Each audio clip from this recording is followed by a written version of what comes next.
Hello, you're welcome to this edition of the Channel 1 Newsroom here on Channel 1 TV. We're broadcasting live from our studios at number 5 Ola Hansen Lane at Tessano here in Accra. I am Charles Ozukumi. Coming up.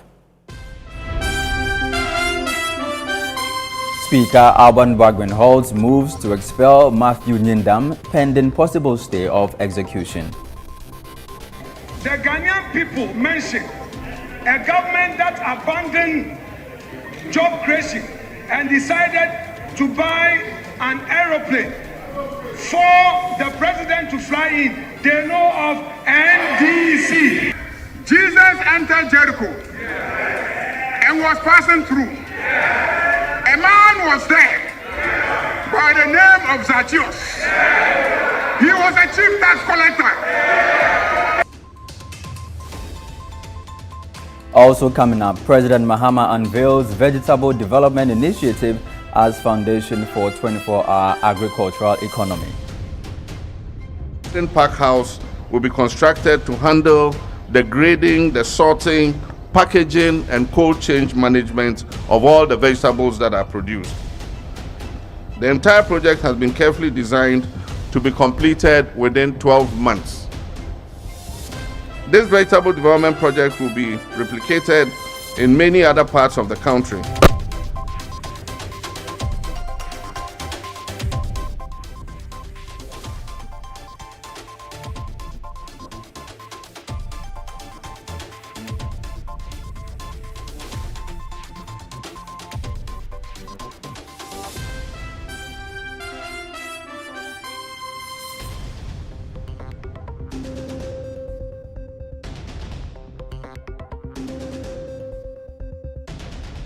Coming up in Channel 1 Business.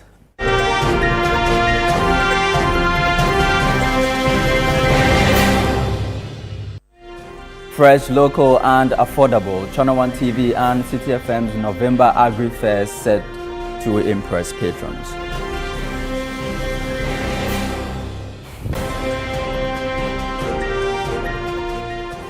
And in Channel 1 Sports.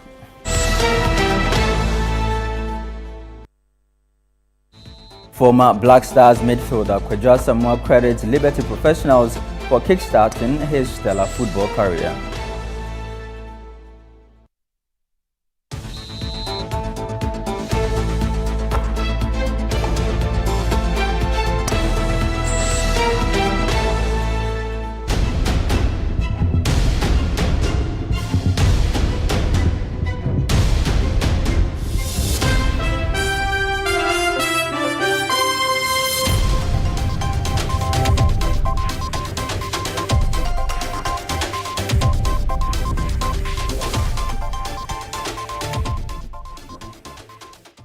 Grateful to you for your time here on the Channel 1 Newsroom. Let's begin from Parliament. And Speaker of the House, Alban Bagwin, says it is premature to expel the Member of Parliament for Pandai, Matthew Nyindam, from the House following an order from the Tamale High Court for a rerun of the 2024 parliamentary election. The Speaker contends that the lawmaker is within the 7-day time frame required to file a stay of execution against the order of the High Court.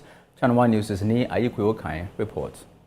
The majority caucus on Wednesday kicked against an attempt by the Member of Parliament for Kwandai, Matthew Nyindam, to debate the 2026 budget. Thus follows a Tamale High Court order for a rerun of the 2024 Kwandai parliamentary election. However, the Speaker, Alban Bagwin, states that it is premature to expel the lawmaker from the House because he falls within the 7-day time frame required for the filing of a stay of execution against a High Court order. The ruling of the Tamale High Court was delivered on the 24th of November 2025. The statutory 7-day stay therefore remains in force until 1st December 2025. During this period, the High Court's ruling cannot form the basis for the Speaker to instruct the clerk to notify the Electoral Commission that the Pandai seat is vacant. Alban Bagwin also cited the minority leader Alexander Penyamaken for contempt and referred him to the Privileges Committee. This follows a petition filed by the Majority Leader Mahama Yariga over an allegation that the Minority Leader partook in ECOWAS parliamentary sessions despite his removal from the regional body by Parliament. Honourable members, having reviewed the complaint, the standing orders, and the governing principles, I am satisfied that the matter raised prima facie implicates the dignity and institutional integrity of this House. Pursuant to Order 34.1, I therefore refer the matter, the complaint lodged by the Honourable Member for Boku Central and a Majority Leader to the Committee on Privileges and Immunities for examination, inquiry, investigation, and report to the House. During proceedings on Thursday, the leadership of the House concluded their debate on the 2026 budget. When the Ghanaian people mention a government that abandoned job creation and decided to buy an aeroplane for the president to fly in, they know of NDC. Luke 19 verses 1 to 10 says, Jesus entered Jericho and was passing through. A man was there by the name of Zacchaeus. He was a chief tax collector. What was Kenoforiata? Chief tax collector. He was in charge of GRA. And what do GRA do? They collect tax. So clearly, Zacchaeus in the Bible resembles Kenoforiata. Now, all is set for the state's burial of the late former First Lady Nana Kunadu Agyemang-Rawlings, who passed away on October 23, 2025. The burial service will be held at Independence Square, where family members, dignitaries, and high-level delegation led by President John Dramani Mahama will gather to mourn her passing. Security arrangements have been finalized, and the family has announced that no accreditation will be required, extending an open invitation to all Ghanaians to pay their last respects. Meanwhile, the Speaker of Parliament, Alban Bagwin, has called on both the majority and minority members of Parliament to be present in honor of the late Nana Kunadu Agyemang-Rawlings. And to sound the bugle is very, very important, so that you teach your young ones, your children, that when you are also not there, you expect to be honored the way you honor her tomorrow. If you don't do that, many of you may go unnoticed and unheralded, and that is no good for the development of our nation. So please, let's don't once again trivialize this thing and people don't show up. I was aware, in fact, I was informed of the funeral service yesterday, but the reason why it was sent to where it took place is because the intention of the family was not to attract that crowd. We all know the rich church, and so they wanted it the way it happened. And many people might not have got that information. The official card that actually came talked about tomorrow's event. And so I don't think it's something that should have been raised on the floor for it once again to inject some bad blood into our body politics. Please, let's be careful about these things.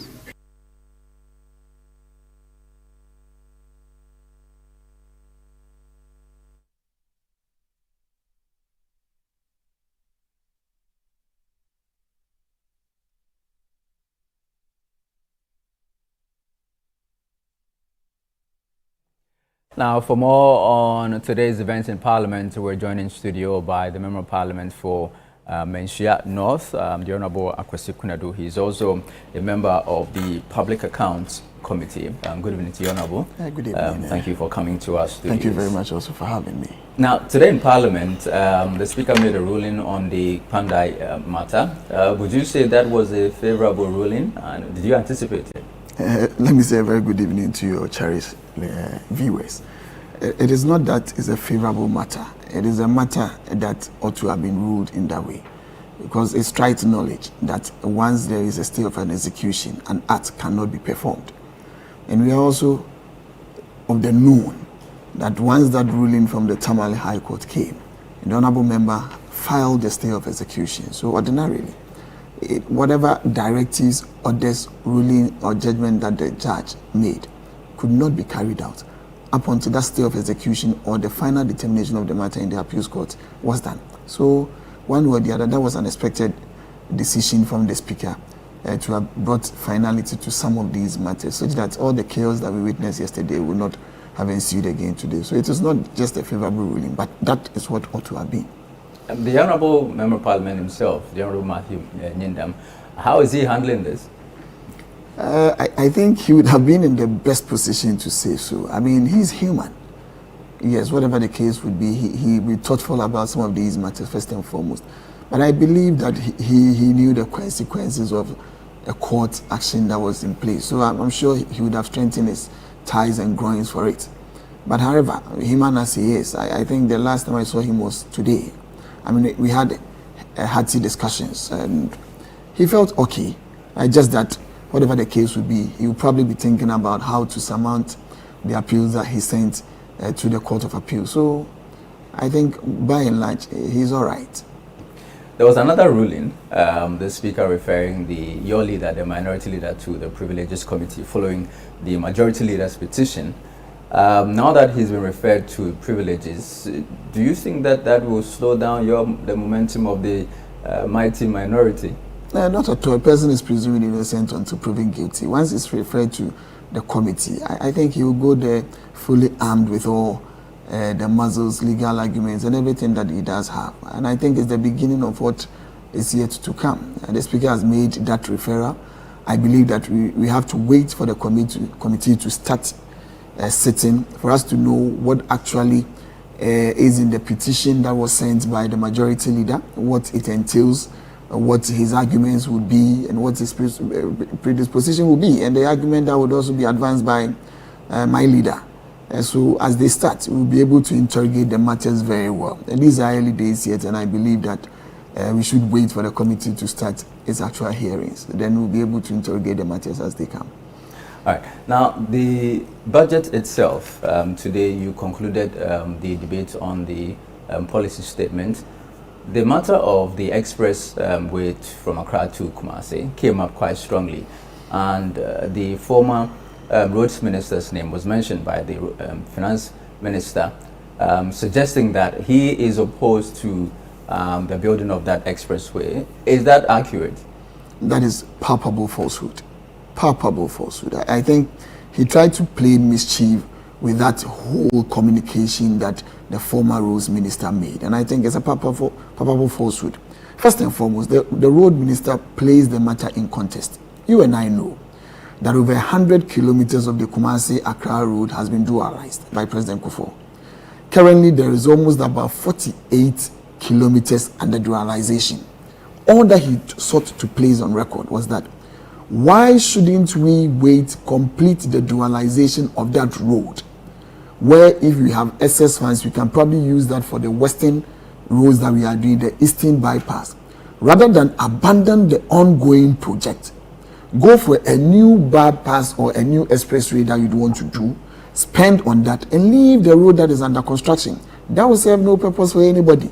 It will become a waste of money, waste of time, and that is all that he sought to do. So if for the finance minister to place that in a propagandic way, try to create mischief about that, I think it was very unfortunate, and he ought not to have done that. It even exposed them, because we live in a country where we've always continuously been saying that governance is a continuum. You need to continue what is right. So now, even what the former road minister sought to do is reasonable. Because why? We are dualizing the road. You find that we need to have an express road to Kumasi, a road that is fit for purpose, a road that could even reduce the travel time. So you are going in to do another express road. Of what, I mean, for the choice of a better way, for what logical reasoning is the new government putting in place to abandon the ongoing project and go for a new one? It serves the same purpose. So why don't you continue with the one that is ongoing rather than go for any one? That was a mischief gone bad for him, and I think his eggs thrown on his face. If he's now back to his seat, realizing what he wanted to do, I think if hindsight, you probably not even have gone there to read a letter that exposed him badly today. Now, you are a former Deputy Minister for Lands and Natural Resources. Yes. The Ewoya Lithium project has become topical of late. Actually, we have a story from the central region that will play pretty shortly. The chiefs seem to be agitated about the reduction of the royalties from 10% to 5%. What do you make of what the agreement government is now bringing to Parliament? It's abysmal, lacks initiative, and lacks vision. Do you know why? In 2023 October, under the Ministry of Lands and Natural Resources led by Honorable Abu Jinapo, we sent a document to Parliament, a negotiated document with Bavari DV, that will give them an opportunity to explore the lithium deposits that we have in Awoya, Mankasim, and in the central region. In that agreement, there was a provision for royalties at 10% and free carried interest of about 13%. Okay. When we brought that document to Parliament, our colleagues on the other side, then the minority, vehemently opposed it, vehemently, gave all sorts of reasons to understand that they even promised chaos if that document was laid on the floor of Parliament. For over a year and a half now, the people of Awoya have been shortchanged for that project not coming on. In a haste to fulfill that vacuum of neglect of an Awoya by the current government, they rushed in with a document that they would want us to approve. That document came in under paragraph point 20A, stating that royalties now will be at the prevailing statutory whatever. So on the floor of the House, a question was posed to the minister as to why the reduction in the royalties from 10% to 5%. That was their inclination. His response was this, that the company has appealed to him that the prices on the world market for lithium is dropping. Okay. And therefore, it has called and necessitated for them to reduce the royalties for them. That is not truthful. Because even in the 2 years away, that is 2023, when we were negotiating that deal, the prices were not stable. Prices will never be stable for any commodity on the market. So you don't even use that as an argument, first and foremost, to go into that. Fast forward, then the chairman of the committee, leading the majority, had a press conference 2 days ago, and he gave a reason. And his reason was that it was illegal for us to have negotiated 10% whilst the laws of Ghana stated 5%. I found that not accurate, very false. And in that sense, I wondered where he was reading his scripts from. Because my brother, the first Minerals and Mining Act we had was in 2006, 703. Section 25 of it gave our royalty a range between 3 and 6%. It was amended in 2010 into 794. And in that section again, which was amended, it stated 5% flat. It would interest you to note, first and foremost, that it was amended again by the same NDC in 2015 into Act 900. The same session stated that now royalties will be at the negotiated. And if you get to, I can read that to you. I can read that session of Act 900 to you. So therefore, first and foremost, if a minister negotiates well and gets 10%, how then do you come to tell me that agreement is an illegal agreement? And the company who was negotiating with government knew the laws of Ghana, read the laws of Ghana, brought their legal team and experts here in Ghana, and negotiated and had the agreement, which they were even following for us to pass for them. So it can never be true that we negotiated outside the law and it was an illegal act. Okay. But be that as it may, even the Constitution is the paramount law of this country, is the supreme law of this country. And if you go to 2681, Article 2681, it says, whatsoever shall it be called? When you are given a concession, a contract, it must be ratified by Parliament. And that ratification gives validity to that contract. And it's also established in the Esteem Cubic case. So therefore, an act cannot seek to ratify a concession for anybody. And so far as even if the act was in adherence with the constitution will prevail. It never gave any percentage in the constitution. So if a minister so negotiates able to negotiate 10%. Well, and bring 10%, it falls within the constitution of this country. So where lies the illegality? It is only out of their non-ability to negotiate well and in a haste. And whatever the reason may be that they are bringing us 5%, I don't know. But if they cannot negotiate well, give the Ghanaian public and the Ghanaian citizen a good deal, they should not come and tell us it was an illegal activity, because it is not contrary to section 268 of the Constitution. And also, the same law, which I believed the chairman of the committee was influential in passing, which is Act 900, passed in 2015, does not give a range. It says how the minister can negotiate well. And indeed, if they felt we negotiated out of the law, this same document that they brought us states here, and I would want you to see point 20. The point 20A states, and let me read this so that you will see that we never negotiated out of it. You can be quick about it. Where the company shall pay to the government royalties as may be prescribed by law, or, and there's a conjunctive word there, or, as may be agreed between the company and government. So if you put or, as may be agreed, then where lies a certain fixed rate of royalty? Because you put or there, which means that you can go out, negotiate between the two of you to have a good deal for this country. You go in, you negotiate 5, you want us to clap for you when you told us that we are celebrating mediocrity for bringing us 10%. Thank you very much. This is worse. And an abomination for us to have this in our. Thank you very much for coming. The Honorable Akwasi Kunadu, he is the Member of Parliament for Menchia North and a former Deputy Minister for Lands and Natural Resources. We're just discussing the Ewoya Lithium project. The traditional leaders in Ewoya, Krampakrom and surrounding communities earmarked for direct impact from the Central Region's lithium mining project have rejected government's move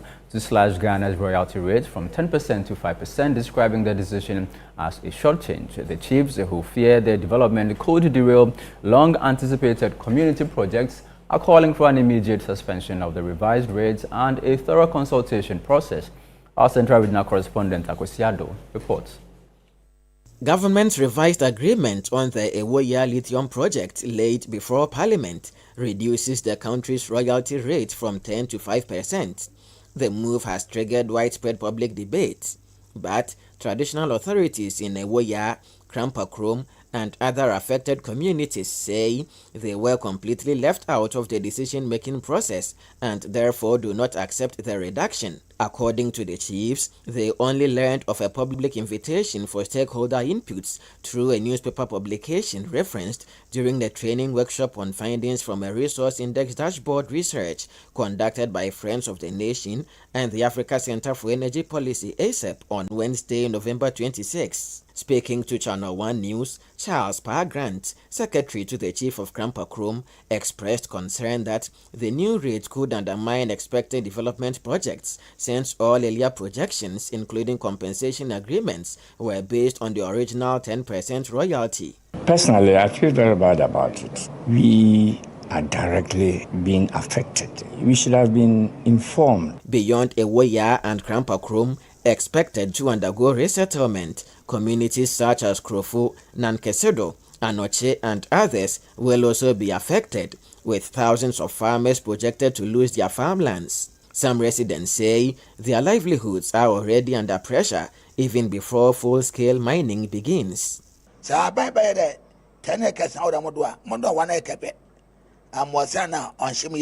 In fact, we are very, very worried because you cannot continue doing your work as usual.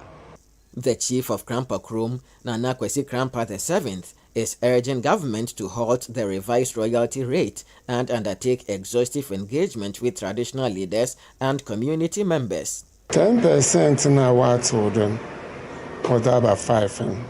Honestly speaking, senior NGO if we are inviting here now, that difference has been mentioned. Other community leaders say their primary concern is the assurance of job opportunities linked to the mining operations. Well, most of the youth are not considering about giving us 10%. What they're expecting is getting a job to do.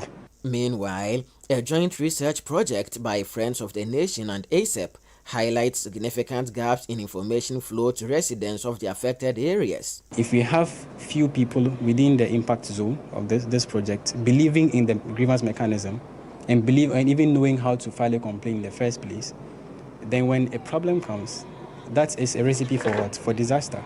For the Channel 1 Newsroom, I am Akwesi Ado, Central Region.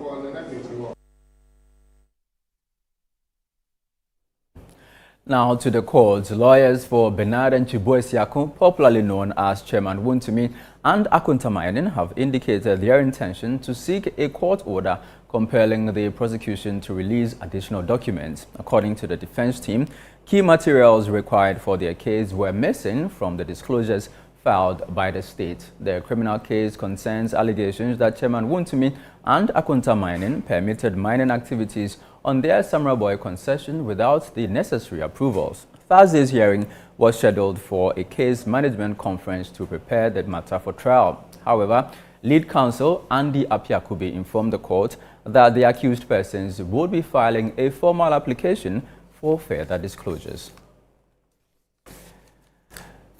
In some other news, the IGP's Special Operations Team on Thursday evening stormed the Tamale Nobisco forest in a targeted swoop, arresting 11 suspected criminals who have since been transferred to the regional police headquarters. The raid forms part of a series of coordinated operations aimed at cracking down on drug dealers and users amid growing concerns of drug abuse cases in the northern region. Channel 1 News' Northern Bureau Chief Shawana Yusuf reports. Briefing the media, team lead of the IGP Special Operations Unit, ASP Alhaji Bawa Jalil, said the swoop was intelligence-led.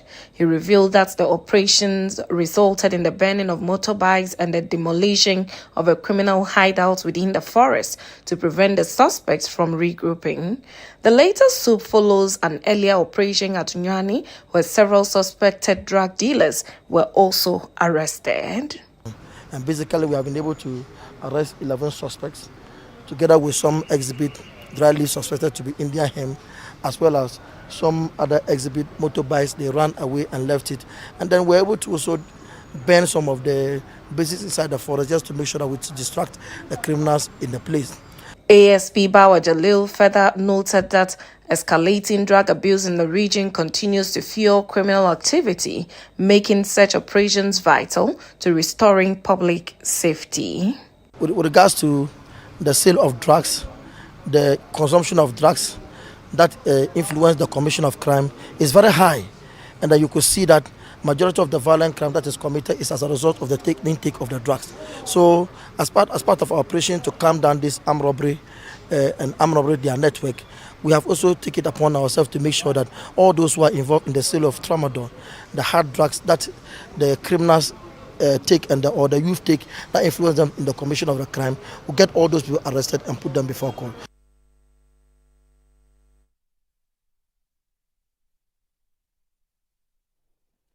Now, the Emergency Medicine Society of Ghana is raising concerns over what it calls the government's continued neglect in providing adequate funding, critical resources and meaningful engagement, particularly in the fight against illegal mining, despite the essential role emergency practitioners play in responding to health crises linked to the activity. The society says it remains excluded from key stakeholder discussions, even though emergency teams are often the first to attend to victims suffering from galamsey-related health complications. Channel 1 News' Ashanti Regional Correspondent Doris Lonta reports. At the Second Emergency Medicine Society of Ghana Conference 2025, EMSOC President Dr. Daniel Kwame decried the poor state of emergency infrastructure and the shortage of specialized personnel in many facilities nationwide. He noted that while the demand for quality emergency care continues to grow, several health centers still lack the capacity to manage critical cases effectively. We are not a priority in terms of many things, and that exposes us to a number of shortages with our demands or the things that we need to work with. Logistical challenge has been on the forefront of most of our hospitals, fighting with even simple things that are needed from triage to clinical care as well as even ambulance services. Head of Emergency Unit at the Konfanochi Teaching Hospital, Dr. Chris Opon, stressed the need for targeted investment in emergency units across the country. He warned that the health consequences of illegal mining are extensive and ultimately overwhelm emergency departments, making the sector's involvement indispensable in national efforts against galamsey. If we're going to have a comprehensive approach towards this galamsey fight, every part of it should be covered, the health aspect of it. If we are giving money to fight the galamsey, we also have to get some of the money to also improve our response to the illness and the injuries that we are seeing as a result of the galamsey. Deputy Minister for Health, Professor Grace Ayensu-Dankwa, acknowledged the deep-rooted systemic challenges confronting emergency care delivery. She encouraged MSOC's leadership to outline their top 5 priorities and propose solutions for the ministry's consideration as it works to improve emergency care for Ghanaians. I want us to have the national data. What is the data? What is happening in the emergency room? What are our morbidity and mortalities in the emergency room? Paramedics, we need to know. So let's come up with solutions. If if you give us 5 solutions, we can go and make a case that, listen, they have thought about it. They are the experts. They know. They're in the field. They are suffering. They are doing this. So let's at least do these 5 things. This year's conference themed Strengthening Emergency Care, Local Solutions, Global Impact, underscores the urgent need to elevate emergency care as Ghana contends with complex health and environmental threats. Emergency care physicians are urging the government to prioritize funding, infrastructure, and active involvement of emergency units in the fight against illegal mining, stressing that they remain the first responders to the severe health consequences of illegal mining. Reporting for Channel 1 News, I'm Doris Lonta, Ashanti Region. You're watching the Channel 1 Newsroom here on Channel 1 TV. Still ahead. Fresh, local and affordable. Channel 1 TV and City FM's November Agri Fair set to impress patrons.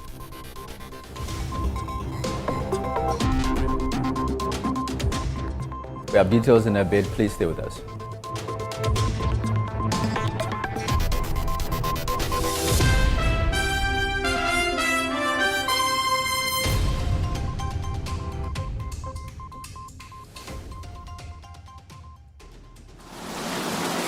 Tomorrow, a nation gathers to bid farewell to a woman whose life has shaped generations.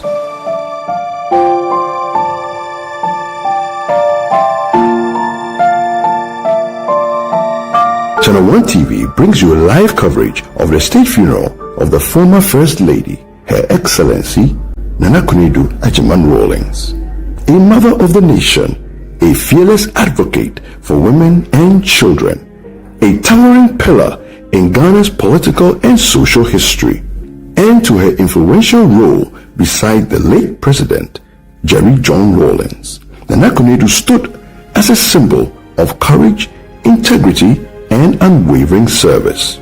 Join us as Ghana honors her legacy with full state rights, moments of reflection, tributes from leaders, and the final journey of a woman whose impact will echo for generations.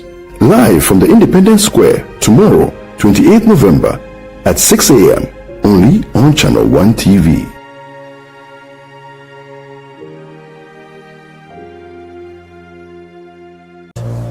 Yo, Green, you no go job. You look unhappy and seem to be in pain. I have this long-standing well at my anus and it keeps coming and going. I feel sick and so uncomfortable, bro. Have you taken into consideration going to the hospital? I've been to several hospitals and they keep telling me the same thing. They said it's anal fistula. I have to undergo a surgery. I'm scared I might not be able to hold my stool if I do this surgery. Wait, have you considered seeing a proctologist? Which one is that? Well, do we have proctologists in Ghana here? Bro, we have a lot of them. They are being trained every time. Where can I? Charlie, An anal fistula is an abnormal tract which connects the inner part of the anus to the skin around the anus. As long as this tract persists, there will be a recurring boil around the anus. A proctologist is the one credited with excellent outcomes of surgery of anal fistula. Laser and ligature anal fistula surgeries are the modern methods with very low recurrent rates. Visit Muntaba Hospital and Coloproctology Center today or call us. Muntaba Hospital, First Ghana Colorectal Center, in to serve a peculiar health need.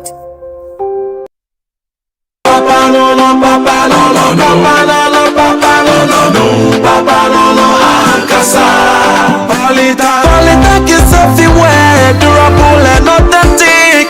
Stronger brand you can trust. Polytech, we get some more Rambo and get some more super.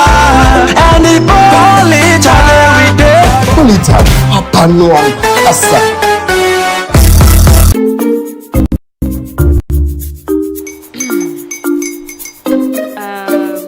His uncle are almost here. Wait a minute. This one too, your friend Kwame. Wait, Kwame. As in the same Kwame again? Yes, mommy. I'm the second coming. Into all this tension just to reintroduce that broke boy from Kaswa. Why would you deceive the family like this again? Now I understand the whole delay. Troll from Kaswa. Why wouldn't he be late? Or be late? Of course.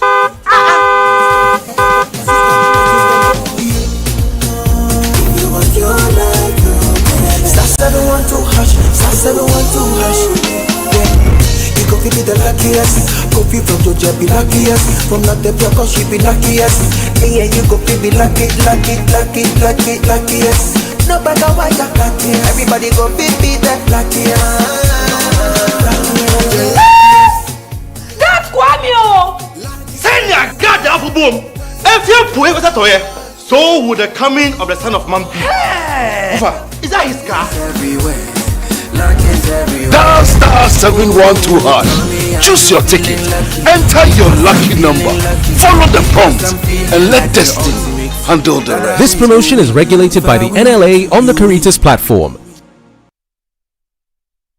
Hey Ghana, so you people know Miss Brother Man Small. If you knew, it's your boy. Kill them all. But this time, I'm not only killing mosquitoes, I am killing the greats. See? This wouldn't have been possible if I didn't have the perfect mosquito-free atmosphere. Thank you, Out Insecticide. And yeah, Out Mosquito Coil. For a mosquito-free atmosphere, trust Out to... You are not serious.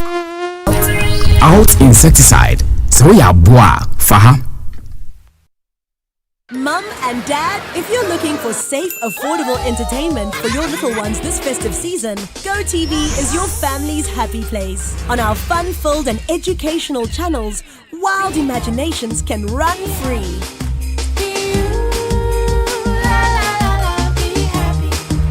So, stick with GoTV, at home or on the go with GoTV Stream. GoTV is every happy child's happy place. GoTV. Love it. Christmas, my favorite time of the year. This festive season, Volta Serene Hotel invites you to experience the magic of Christmas and New Year like never before. From 20th of December to the 1st of January, step into a world of joy, music, laughter, and celebration. We begin on the 20th with a soulful carols night, filling the air with warmth and melody. Then, on 23rd and 24th of December, arrive in style as we welcome you with fresh coconut and local treats. Christmas Day brings pure delight, exciting moments for kids, relaxing escape for adults, and an elegant all-white dinner under the stars, crowned with a spectacular fireworks display. On Boxing Day, embrace culture and rhythm, from picnics and traditional dance to an unforgettable high life and old school night. As the week unfolds, enjoy movie night, live music, karaoke, and endless fun, until we welcome 2026 with a breathtaking fireworks show on New Year's Eve. Special Christmas packages starting from 4,050 for individuals, 5,250 for couples, and 8,900 Ghana cedis for a family of 4 for 2 nights. Call or WhatsApp 0541 539 867 or 0362 025 243 to book your experience today. Volta Serene Hotel. Feel the serene touch.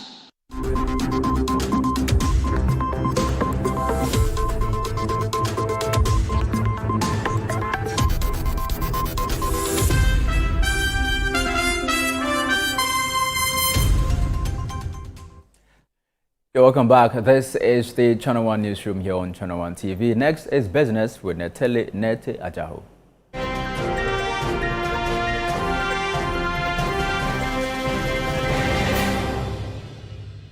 Channel 1 Business is brought to you by MTN and EcoBank. We're not sure what's causing the panic, but if you're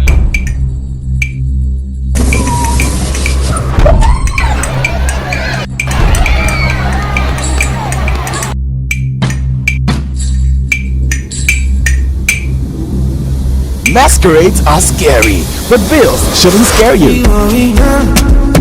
Be one of 10,000 lucky winners when you deposit multiples of 400 Ghana cedis or take a loan in multiples of 4,000 Ghana cedis to win up to 1.5 million Ghana cedis in cash and prizes, 1-year insurance cover, and more. Tap into vibes in the EcoBank 5-star enjoyment promo. Up to 15% discount when you use our cards and digital platforms. EcoBank, the Pan-African Bank. EcoBank will never call or text asking you to verify sensitive information like your PIN, Ghana card, or bank card information.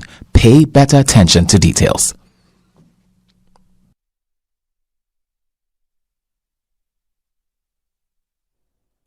Hello, Natalie. Good to see you again. Good to see you too.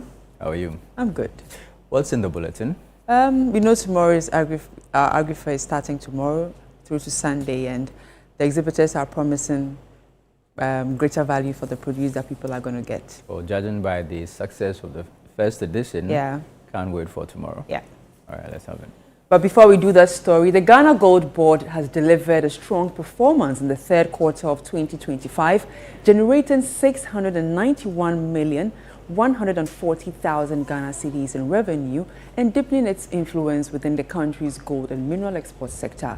The board's statutory report for July to September 2025 shows operating expenses of 53,980,000 Ghana cedis, resulting in net comprehensive income of 637,390,000 Ghana cedis. The following report by Daniel Ojomensa has the details.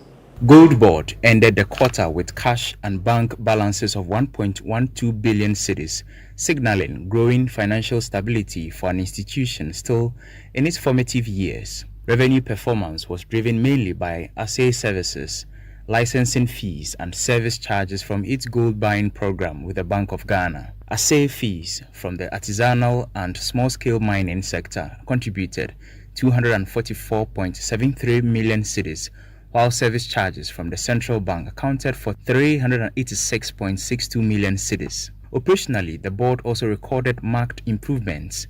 Its nationwide crackdown on illegal gold trading resulted in the recovery of 3.36 million cedis in cash, alongside various foreign currencies including US dollars, CFA franc, and Moroccan dirhams. Officials also seized gold dust, mercury, firearms, mobile phones, and forged documents, items typically associated with unregulated gold trading networks. Meanwhile, Gold Board Jewelry Limited, a subsidiary of the Ghana Gold Board, says it is undertaking a comprehensive retooling exercise to better position its product line for investment attraction. Managing Director Gertrude Emefa Donko announced this at the launch of the company's new 24-hour digital gold showroom. We are launching something even bigger. Ladies and gentlemen, it is my honor to officially launch the new Gold Board Jewelry e-commerce website, jewelry.goldboard.gov.gh. Now, this is not just a website. This is Ghana's 24-hour digital gold showroom. From today, anyone, anywhere in Ghana or across the world can, one, browse full handcrafted collection, shop 24/7 from anywhere, see live real-time prices, choose their favorite piece or tablet, pay securely with mobile money, bank card, or direct bank transfer, and arrange for pickup at any of our showrooms. For the first time, owning a piece of Ghanaian gold is as easy as a few clicks away. Now, exhibitors participating in the November edition of the Agri Fair says patrons can expect greater value for money and a wide range of fresh, locally produced goods. They are also urging the public to show strong support for the fair to help boost local job creation and strengthen the economy. This report by Daniel Sakite has the details. With the second edition of Agri Fair scheduled for Friday, 28th November to Sunday, 30th November 2025 at the Ifua Sutherland Children's Park in Accra, exhibitors are gearing up to display a wide range of products and interact with enthusiastic patrons. Among them is Mordecai Farms, a modern aquaculture business showcasing its diverse produce. Managing Director Seth Boache Dankwa is urging visitors to support locally made products, stressing that increased patronage can boost economic growth and create jobs. We'll be coming for the fair tomorrow with our products. So please, we seek your patronage. This is made in Ghana, FDA approved. The vegetables are organic from the effluent. We don't waste anything at the farm. It's sustainable, and we're creating jobs. Founder and Chief Executive Officer of Kedan Limited, Eric Kisi Dankwa, also outlined some of the products his company will be exhibiting at the fair. We have a Kedmaize granular. Kedmaize granular for equibemi. That one for equibemi, and it can also serve as a close substitute for rice water. For instance, at the secondary school level, for instance. When you're doing rice water for the boy, you can do this. So instead of doing rice water all the time, you can do this equibemi. Yeah, and this is even cheaper than the rice, and it's even more nutritious. So it's cheaper. So a bag of this will be cheaper than rice. How much is this one? A kilo is just 10 cedis. Are you serious? A kilo is 10 cedis. So that's 50 cedis.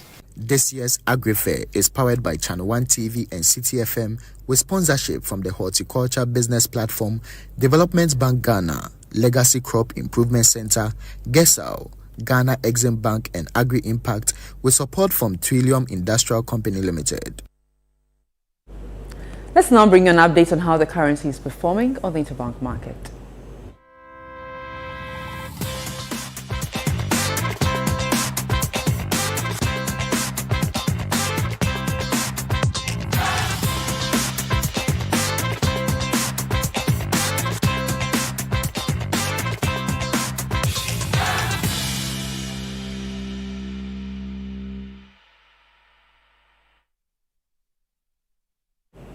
And that's all for business. I am Netele Nete Ajahu. Back to you, Charles. Thank you very much, Netele. Well, let's do some other stories. President John Dramani Mahama has launched the Vegetable Development Project under the Feed Ghana initiative at Kukum in the Ahafo region. The initiative is designed to boost food security, expand irrigation systems, and scale up the production of key agricultural commodities. Now, speaking at the launch, President Mahama stated that the government is laying the groundwork for a 24-hour agricultural economy. Channel 1 News' presidential correspondent Akosio Tre reports. At a gathering of farmers, traditional leaders and project partners, government revealed bold plans it says will transform the agricultural sector through the new Vegetable Development Project. President Mahama pointed out Ghana's inability to produce adequate volumes of vegetables, particularly during the dry season, a situation that he says forces the country to rely heavily on imports. He noted that these imports expose the economy, price fluctuations, foreign exchange losses, and unstable supply chains. He explained that a new strategy, that is the new Vegetable Development Project, seeks to create a proper value chain management system for vegetables. Additionally, a modern pack house will be constructed to handle the grading, the sorting, packaging, and cold chain management of all the vegetables that are produced. The entire project has been carefully designed to be completed within 12 months. This vegetable development project will be replicated in many other parts of the country, especially in the north where water availability is a major challenge at many times of the year. Ladies and gentlemen, the Vegetable Development Project is not a standalone intervention. It is integrated into our broader Feed Ghana 2025 to 2028 agricultural transformation agenda, which seeks to restore Ghana's food security and agro-industrial dynamism. President Mahama said the vegetable sector will create avenues for job creation if strengthened. Strengthen the entire value chain from input supply and production to aggregation, storage, processing, and marketing. To create dignified, predictable jobs, especially for young people, women, and persons with disability. To provide irrigation infrastructure required for all year-round production. At the heart of this plan is a simple, undeniable truth. Without water, vegetable production cannot thrive. Without year-round production, we cannot achieve food security or reduce our imports. This is why irrigation development forms the backbone of the Vegetable Development Project and our overall Feed Ghana project. The Vegetable Development Project will deliver solar-powered irrigation systems covering 60 hectares of land across 6 communities. The president of the same region cut salt for the poultry processing center at Bichim. The facility will purchase live birds for processing and packaging to serve both the local market and export demand. This government says forms part of the Nkokonkitenkite project, a policy that will distribute 9 million week-old chicks to households and commercial poultry farmers. Well, this is still Channel 1 Newsroom here on Channel 1 TV. Still ahead. Former Black Stars midfielder Kojo Asamoah credits Liberty professionals for kickstarting his stellar football career. Please stay with us. We'll be back in a moment.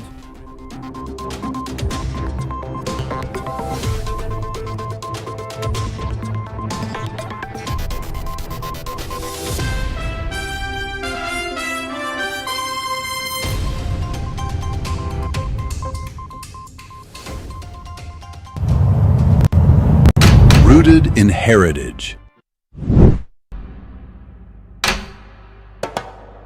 shaped by ambition, defined by style, inspired by soul. This is Afro Quality, the first multi-country concept store for African brands, now in Nairobi, Kigali, and Accra. Hey, Ghana. So you follow Miss Brother once more. If you knew, it's your boy. Kill them all, kill them all. But this time, I'm not only killing mosquitoes, I am killing the greats. See? This wouldn't have been possible if I didn't have the perfect mosquito-free atmosphere. Thank you, Out Insecticide. And yeah, Out Mosquito Coil. For a mosquito-free atmosphere, trust Out to... You are not serious. Out Insecticide. Soya boa faha.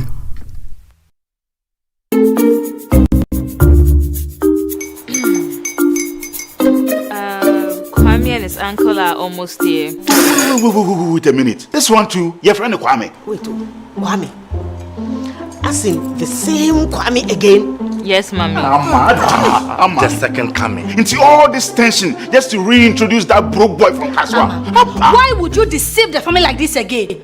Now I understand the whole delay. Trotro from Kaswa dear. Why wouldn't he be late? Obey him later. Of course.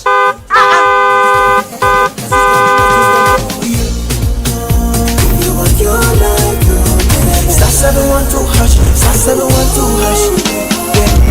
Go be the luckiest, go be from Georgia be luckiest, from not the cause she be luckiest. Yeah, you go be luckiest. No matter what you're luckiest, everybody go be the luckiest. God Kwame! Send your God the apple boom. If you put it toy, so would the coming of the son of man be. Is that his car? Everywhere. Dial star 712 hash Choose your ticket, enter your lucky number, follow the prompts, and let destiny handle the rest. This promotion is regulated by the NLA on the Caritas platform. Mum and Dad, if you're looking for safe, affordable entertainment for your little ones this festive season, GoTV is your family's happy place. On our fun-filled and educational channels, wild imaginations can run free.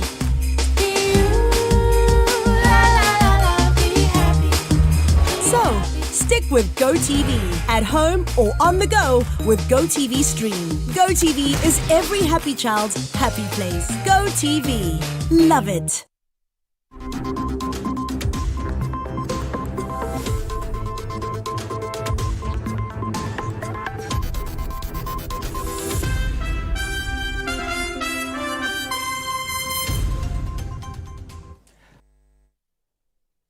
Thank you for staying with us here on the Channel 1 Newsroom. Next is sports with Yahweh Jaminta.